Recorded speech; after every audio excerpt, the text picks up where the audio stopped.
नमस्कार, आप सभी का न्यूज़ 85 में स्वागत है। जैसा कि मैंने आपसे वादा किया था कि समाजवादी पार्टी की दादरी रैली के बाद हम आपसे चर्चा करेंगे। इसलिए आज हम चर्चा करने जा रहे हैं उत्तर प्रदेश की राजनीति के महत्वपूर्ण घटनाक्रम दादरी में आयोजित समाजवादी पार्टी की रैली और ये समझने की कोशिश करेंगे कि कैसी रही समाजवादी पार्टी की समानता भाईचारा रैली। पश्चिमी उत्तर प्रदेश की हवा पर इस रैली ने क्या असर डाला? 2027 के विधानसभा चुनाव पर इसका क्या प्रभाव पड़ सकता है? और समाजवादी पार्टी 2027 के लिए कितनी तैयार दिख रही है? क्योंकि राजनीति में रैलियां केवल भीड़ जुटाने का माध्यम नहीं होती हैं, बल्कि ये जनता के मूड, संगठन की ताकत और भविष्य की दिशा का संकेत भी देती है। समाजवादी पार्टी की दादरी रैली को राजनीति के गलियारों में मिशन 2027 का शंखनाद माना जा रहा है। आज की रैली ने इसे सच साबित कर दिखाया। समाजवादी पार्टी की समाजवादी समानता भाईचारा रैली ने साबित कर दिया कि पार्टी ने 2027 के यूपी चुनाव की तूफानी शुरुआत गौतम बुद्ध नगर से कर दी है। समाजवादी पार्टी 2027 को लेकर संगठनात्मक रूप से सक्रिय और उत्साहित है। पश्चिमी उत्तर प्रदेश की धरती आज गूंज उठी। 32 जिलों से 1 लाख से ज्यादा समर्थक आज दादरी में जुटे। जाट, गुर्जर, यादव, दलित, पिछड़े, अल्पसंख्यक सब एक मंच पर नजर आए। रैली में बड़ी संख्या में समाजवादी पार्टी कार्यकर्ता, किसान, युवा और आम जनता शामिल हुई। भीड़ ने इतिहास रच दिया। खास बात यह है कि कोई जबरन नहीं लाया गया था। लोग खुद आए, उम्मीद लेकर आए। अखिलेश यादव का रैली में संबोधन पूरी तरह पश्चिमी उत्तर प्रदेश की प्रमुख समस्याओं और मुद्दों पर केंद्रित रहा। किसान और जमीन के मुद्दे, जेवर एयरपोर्ट के विस्थापित किसानों की नाराजगी पर समाजवादी पार्टी के राष्ट्रीय अध्यक्ष अखिलेश यादव जमकर बोले। उन्होंने कहा कि भाजपा की सरकार ने किसानों की जमीन ली, लेकिन बाजार भाव से मुआवजा नहीं दिया। समाजवादी पार्टी की सरकार बनने पर विकास के लिए जब किसानों की जमीन लेंगे तो बाजार भाव से मुआवजा देंगे। जेवर के एयरपोर्ट को एनओसी दिलाने का काम अगर किसी ने किया था तो वो समाजवादी पार्टी थी। उसी का परिणाम है कि आज यहां पर एयरपोर्ट बना है। और जो किसानों के साथ भेदभाव हुआ है, अभी तो पहला फेज बना है, अभी सेकेंड, थर्ड, फोर्थ फेज तक बनना है। आने वाले समय में समाजवादी लोग अपने किसान भाइयों को भरोसा दिला के जा रहे हैं कि आपके किसानों के साथ जमीन का भेदभाव नहीं होगा। सेकेंड, थर्ड, फोर्थ फेज जब भी बनेगा तो जमीन अगर ली जाएगी तो बाजार भाव से जमीन लेकर के अपने किसान भाइयों का सम्मान करने का काम करेंगे। 64% भी देंगे और 4% उनको जो प्लॉट मिलता है वो भी देने का काम करेंगे। उन्होंने युवाओं में बेरोजगारी के मुद्दे को भी प्रमुखता से अपने भाषण का अंश बनाया। उन्होंने कहा कि नौजवानों के लिए रोजगार नहीं है, पढ़े लिखे नौजवानों को नौकरियां नहीं मिल रही हैं। समाजवादी सरकार नौजवानों की पढ़ाई को व्यवस्थित करेगी, ट्रेनिंग देगी, नए तरह की नौकरियों के लिए काम किया जाएगा। नौकरी इनके एजेंडे में कभी नहीं रही, और नौकरी इनके एजेंडे में इसलिए नहीं रही क्योंकि बाबा साहब भीमराव अंबेडकर जी का संविधान और संविधान के तहत आरक्षण मिलने का इनके एजेंडे में कभी नहीं रहा। इसलिए सरकारी नौकरियां कभी नहीं देते हैं और इसीलिए जानबूझ करके पेपर लीक कराते हैं। पेपर लीक करा करके नौजवानों को निराश कर रहे हैं। आने वाले समय में हम नौजवानों को कहना चाहते हैं नौजवानों से संवाद करने के साथ साथ हम लोग भारतीय जनता पार्टी की वो भी पोल खोलेंगे कि कितने पेपर लीक हुए हैं और कितनी परीक्षाएं रद्द हुई हैं। कहा जाता है कि जो मुख्यमंत्री नोएडा आता है उसकी कुर्सी चली जाती है, लेकिन 29 मार्च को अखिलेश यादव ने इस अंधविश्वास को न केवल चुनौती दी, बल्कि यहीं से उत्तर प्रदेश की सत्ता के लिए सबसे बड़ी हुंकार भरी। समाजवादी समानता भाईचारा रैली को संबोधित करते हुए अखिलेश यादव ने नोएडा के अंधविश्वास पर प्रहार करते हुए कहा कि जो लोग नोएडा आने को लेकर भ्रम फैलाते हैं, उन दोनों लोगों ने मिलकर उतने कार्यकर्ताओं से मुलाकात नहीं की होगी जितनी हमने अपने कार्यकर्ताओं के घर जाकर चाय पी है और सम्मान दिया है। उन्होंने कहा कि नोएडा के विकास के लिए समाजवादियों का योगदान कोई भूल नहीं सकता है। जिस मेट्रो में बैठकर प्रधानमंत्री जी ने मेट्रो का उद्घाटन किया था, नोएडा से दिल्ली जोड़ने वाली मेट्रो समाजवादी सरकार ने ही बनाई थी। लोग कहते हैं कि नोएडा में हम लोग नहीं आते हैं, लोग कहते हैं कि अंधविश्वास था इस बात को लेकर के,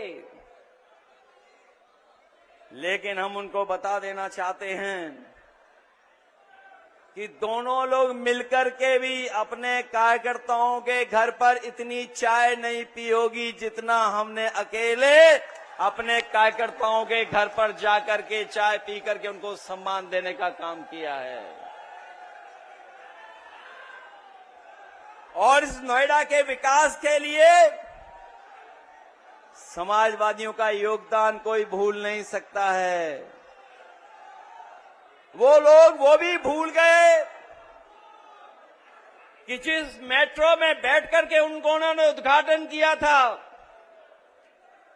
दिल्ली से नोएडा जोड़ने वाली मेट्रो अगर किसी ने बनाई थी, दिल्ली से जोड़ने वाली मेट्रो नोएडा से, तो वो समाजवादी सरकार थी। न केवल नोएडा दिल्ली जोड़ा था, बल्कि ग्रेटर नोएडा को भी जोड़ने का काम हम समाजवादियों ने करने का काम किया था। समाजवादी पार्टी का समाजवादी समानता भाईचारा रैली का स्थान दादरी का मिहिर भोज कॉलेज चुनना एक सोची समझी रणनीति रही। गुर्जर समुदाय को साधना जो पश्चिमी यूपी की कई सीटों पर निर्णायक भूमिका में है, क्योंकि अखिलेश यादव अब केवल यादव मुस्लिम समीकरण तक सीमित नहीं है, वे गैर यादव ओबीसी जैसे गुज्जर जाट आदि में भी पैठ बना रहे हैं। पीडीए के फार्मूले पर वो पूरी तरह फोकस कर रहे हैं। पीडीए मतलब पिछड़ा, दलित और अल्पसंख्यक के साथ साथ हिंदू मुस्लिम भाईचारे का भी उन्होंने अपने भाषण में संदेश दिया। रैली के माध्यम से अखिलेश यादव ने न केवल पश्चिमी उत्तर प्रदेश के जातीय समीकरणों को साधने की कोशिश की, बल्कि बीजेपी के मजबूत गढ़ में सेंध लगाने का ब्लूप्रिंट भी पेश कर दिया। राष्ट्रीय अध्यक्ष अखिलेश यादव ने गुर्जर सम्राट मिहिर भोज को नमन करते हुए कहा कि कुछ लोग हमारे सम्राट को भी छीन लेना चाहते थे, उसके लिए यहाँ के लोगों ने बड़ी लड़ाई लड़ी। समाजवादी सरकार में जब जब मौका मिला है, यहाँ के लोगों को सम्मानित किया। शहीद विजय सिंह पथिक के नाम से स्टेडियम बनाया। सबसे बड़ा पार्क गुर्जर सम्राट मिहिर भोज के नाम से बनाया था। 1857 की लड़ाई में तमाम क्रांतिकारियों के साथ कोतवाल धन सिंह गुर्जर के योगदान को कभी नहीं भुलाया जा सकता है। अखिलेश यादव ने आगे कहा कि 2027 में सरकार बनने के बाद लखनऊ में गोमती रिवर फ्रंट पर स्मारक बनाकर प्रतिमाएं लगवाएंगे। अखिलेश यादव ने याद दिलाया कि भाजपा सरकार में पहला फेक एनकाउंटर गुर्जर नौजवान का ही हुआ था।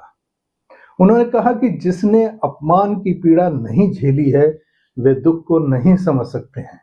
वे हमदर्दी तो दिखा सकते हैं, लेकिन पीड़ा नहीं समझ सकते, जो पीड़ा हमारे घर को गंगा जल से धुलवाने पर मुझे हुई थी। अखिलेश यादव ने कहा कि शोषणकारी लोग बाबा साहब अंबेडकर के संविधान पर भरोसा नहीं करते हैं। बाबा साहब ने शोषणकारियों के खिलाफ संविधान के रूप में कागज का ऐसा दस्तावेज दिया है जो तलवार से ज्यादा मजबूत है।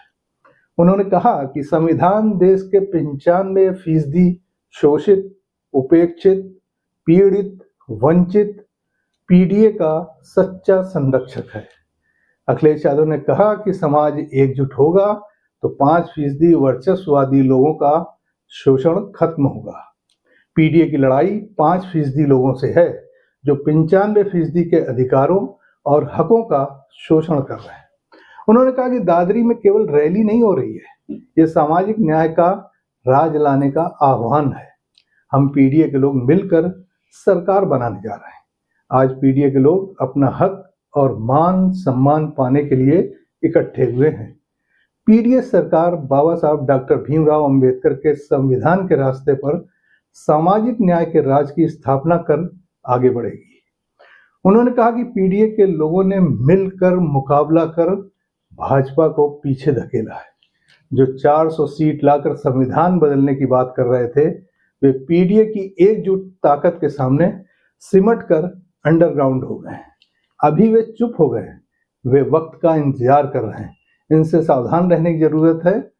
जब तक भाजपा है, संविधान खतरे में रहेगा। भाजपा का हटाना और उसको हराना होगा। अखिलेश यादव ने जनता से बदलाव की अपील करते हुए कहा कि बदलाव से ही उत्तर प्रदेश का भाग्य बदलेगा। अखिलेश यादव भाषण दे रहे थे और भीड़ का जयकारा अखिलेश यादव जिंदाबाद के नाम से गूंज रहा था। सफल आयोजन का सबसे बड़ा सबूत, बिना किसी विवाद के, बिना किसी तनाव के लाखों लोग दादरी रैली से शांतिपूर्वक लौट गए और मीडिया ने नाम दिया दादरी सैलाब। अब सबसे महत्वपूर्ण सवाल, क्या यह रैली 2027 के चुनाव को प्रभावित कर सकती है? निश्चित रूप से इस रैली के माध्यम से समाजवादी पार्टी ने मनोवैज्ञानिक बढ़त ले ली है। बड़ी रैली से कार्यकर्ताओं का मनोबल बढ़ा है और विपक्षी पार्टी पर दबाव बना है। पश्चिमी उत्तर प्रदेश में समाजवादी पार्टी की जड़ें निश्चित रूप से इस रैली के माध्यम से मजबूत हुई हैं। वोट बैंक का एक तरीके से पुनर्गठन हुआ है। गुर्जर और जाट समीकरण को पूरी तरह इस रैली से साधा गया है। इसी के साथ पीडीए और भाईचारा फार्मूला भी काम करेगा, क्योंकि पूरा फोकस पीडीए पर दिया गया है। इस रैली से पार्टी ने पीडीए वर्ग को साधने का पूरा प्रयास किया है। तीसरी महत्वपूर्ण बात, इस रैली ने विपक्ष को साफ चुनौती दी है, बीजेपी की चिंता बढ़ा दी है। एक रैली ने पूरे क्षेत्र को हिला दिया है। यह रैली एक संकेत है कि समाजवादी पार्टी 2027 में मजबूत चुनौती देने की स्थिति में आ रही है। इसी के साथ मीडिया और आम धारणा पर भी असर पड़ा है। ये रैली मीडिया में चर्चा का विषय बन रही है, जिससे जनता के बीच समाजवादी पार्टी की पॉजिटिव छवि मजबूत हो रही है। लेकिन इन सब के साथ चुनौतियां अभी बरकरार हैं। सिर्फ रैली की सफलता ही चुनाव जीतने के लिए पर्याप्त नहीं होती। इसके लिए संगठन को लगातार सक्रिय रखना होगा, मुद्दों को जमीन पर हल करने की कोशिश और रणनीति बनानी होगी और दूसरे दलों से कड़ी प्रतिस्पर्धा का सामना करने के लिए समाजवादी पार्टी के कार्यकर्ताओं को तैयार रहना होगा। राजनीतिक विश्लेषकों का मानना है कि दादरी रैली 2012 की साइकिल यात्रा की याद दिलाती है, जब अखिलेश यादव ने 2012 में यहां से साइकिल यात्रा शुरू की थी। तब समाजवादी पार्टी ने 224 सीटें जीती थी। आज पश्चिमी उत्तर प्रदेश में 140 सीटों पर यह रैली गेम चेंजर साबित होगी।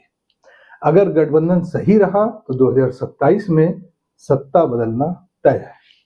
दादरी ने साबित किया कि संगठन मजबूत हो तो सफलता तय है। 29 मार्च 2026 को ये जो हुंकार गूंजी है वो 2027 तक गूंजती रहेगी कि समाजवादी परिवार तैयार है, जनता तैयार है, यूपी बदलने वाला है।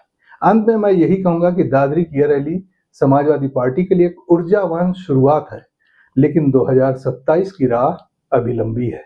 यह रैली एक संकेत है कि 2027 का राजनीतिक मुकाबला दिलचस्प होने वाला है। जय हिंद, जय भारत।